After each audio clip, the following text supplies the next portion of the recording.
Good morning, everybody. Today we're starting with chapter 21 of The Little Prince. It was then that the fox appeared. "Good morning," said the fox. "Good morning," the little prince responded politely. Although he turned around, he saw nothing. "I'm right here," the voice said, "under the apple tree." "Who are you?" asked the little prince, and added, "You are very pretty to look at." "I'm a fox," the fox said. "Come and play with me," proposed the little prince. "I am so unhappy." "I cannot play with you," the fox said. "I'm not tamed." "Ah, please excuse me," said the little prince. But after some thought, he added, "What does that mean, tame?" "You do not live here," said the fox. "What is it that you are looking for?" "I'm looking for men," said the little prince. "What does that mean, tame?" "Men," said the fox. "They have guns and they hunt." "It is very disturbing. They also raise chickens. These are their only interests. Are you looking for chickens?" "No," said the little prince. "I'm looking for friends." "What does that mean, tame?" "It is an act too often neglected," said the fox. "It means to establish ties." "Just that," said the fox. "To establish ties?" "Yes, just that," said the fox. "To me, you are still nothing more than a little boy who is just like 100,000 other little boys, and I have no need of you. And you, on your part, have no need of me. To you, I'm nothing more than a fox, like 100,000 other foxes. But if you tame me, then we shall need each other. To me, you will be unique in all the world. To you, I shall be unique in all the world." "I'm beginning to understand," said the little prince. "There is a flower. I think that she has tamed me." "It is possible," said the fox. "On the earth one sees all sorts of things." "Oh, but this is not on the earth," said the little prince. The fox seemed perplexed and very curious. "On another planet?" "Yes." "Are there hunters on that planet?" "No." "Ah, that is interesting. Are there chickens?" "No." "Nothing is perfect," sighed the fox, but he came back to his idea. "My life is very monotonous," he said. "I hunt chickens, men hunt me. All the chickens are just alike, and all men are just alike. And in consequence, I'm a little bored. But if you tame me, it will be as if the sun came up to shine on my life. I shall know the sound of a step that will be different from all the others. Other steps send me hurrying back underneath the ground.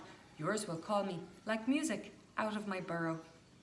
And then look, you see the grain fields down yonder? I do not eat bread. Wheat is of no use to me. The wheat fields have nothing to say to me, and that is sad. But you have hair that is the color of gold. Think how wonderful that will be when you have tamed me.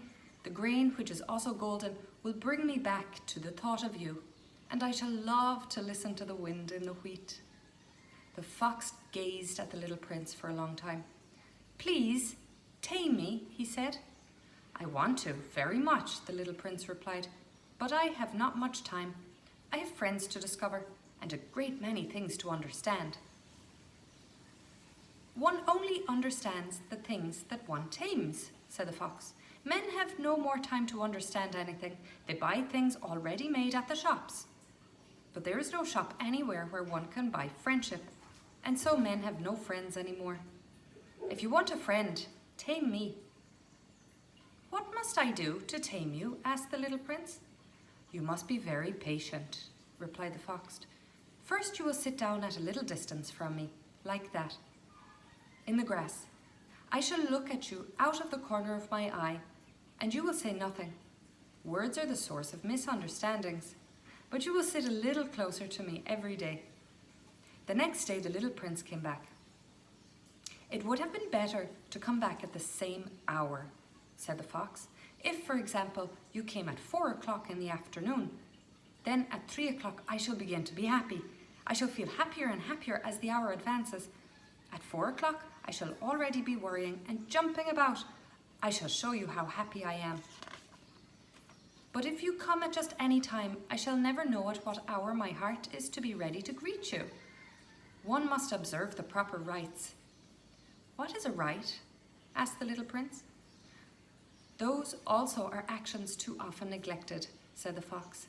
"They are what makes one day different from another, one hour different from the other hours. There is a rite, for example, among my hunters. Every Thursday they dance with the village girls. So Thursday is a wonderful day for me. I can take a walk as far as the vineyards. But if the hunters danced at just any time, every day would be like every other day, and I should never have any vacation at all. So the little prince tamed the fox, and when the hour of his departure drew near, "Ah," said the fox, "I shall cry." "It is your own fault," said the little prince.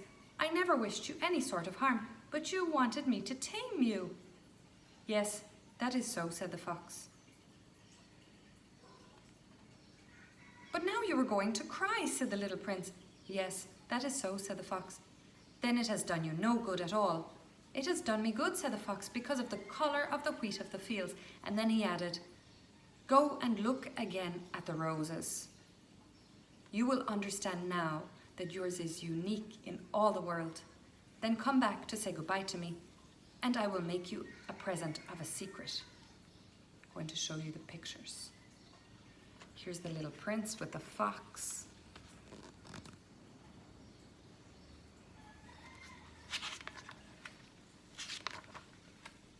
And here is the farmer and the fox in his lair. The little prince went away to look again at the roses. "You are not all like my rose," he said. "As yet you are nothing. No one has tamed you, and you have tamed no one. You are like my fox when I first knew him. He was only a fox like 100,000 other foxes, but I have made him my friend, and now he is unique in all the world." And the roses were very much embarrassed. "You are beautiful, but you are empty," he went on. "One could not die for you. To be sure, an ordinary passer-by would think that my rose looked just like you, the rose that belongs to me. But in herself alone, she is more important than all the hundreds of you other roses. Because it is she that I have watered, because it is she that I have put under the glass globe, because it is she that I have sheltered behind the screen, because it is for her that I have killed the caterpillars, except the 2 or 3 that we saved to become butterflies, because it is she that I have listened to when she grumbled or boasted, or even sometimes when she said nothing, because she is my rose." And he went back to meet the fox.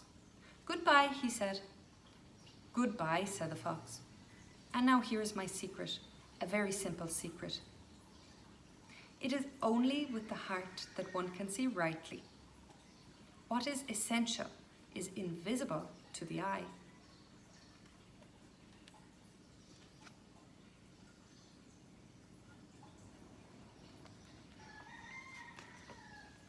"What is essential is invisible to the eye," the little prince repeated, so that he would be sure to remember. "It is the time you have wasted for your rose that makes your rose so important." "It is the time I have wasted for my rose," said the little prince, so that he would be sure to remember. "Men have forgotten this truth," said the fox, "but you must not forget it. You become responsible forever for what you have tamed. You are responsible for your rose." "I am responsible for my rose," the little prince repeated, so that he would be sure to remember. Chapter 22. "Good morning," said the little prince. "Good morning," said the railway switchman. "What do you do here?" the little prince asked. "I sort out travellers in bundles of 1,000, said the switchman. "I send off the trains that carry them. Now to the right, now to the left." And a brilliantly lighted express train shook the switchman's cabin as it rushed by with a roar like thunder. "They are in a great hurry," said the little prince. "What are they looking for?" "Not even the locomotive engineer knows that," said the switchman. And a second brilliantly lighted express thundered by in the opposite direction. "Are they coming back already?" demanded the little prince. "These are not the same ones," said the switchman. "It is an exchange." "Were they not satisfied where they were?" asked the little prince. "No one is ever satisfied where he is," said the switchman, and they heard the roaring thunder of a third brilliantly lighted express. "Are they pursuing the fast travellers?" demanded the little prince. "They are pursuing nothing at all," said the switchman. "They are asleep in there, or if they are not asleep, they are yawning." Only the children are flattening their noses against the window panes. Only the children know what they are looking for, said the little prince. They waste their time over a rag doll and it becomes very important to them. And if anybody takes it away from them, they cry. They are lucky, the switchman said. Chapter 22. Good morning, said the little prince. Good morning, said the merchant. This was the merchant who sold pills that had been invented to quench thirst. You need only swallow 1 pill a week, and you would feel no need of anything to drink. Why are you selling those? Asked the little prince. Because they save a tremendous amount of time, said the merchant. Computations have been made by experts. With these pills, you save 53 minutes in every week. And what do I do with those 53 minutes?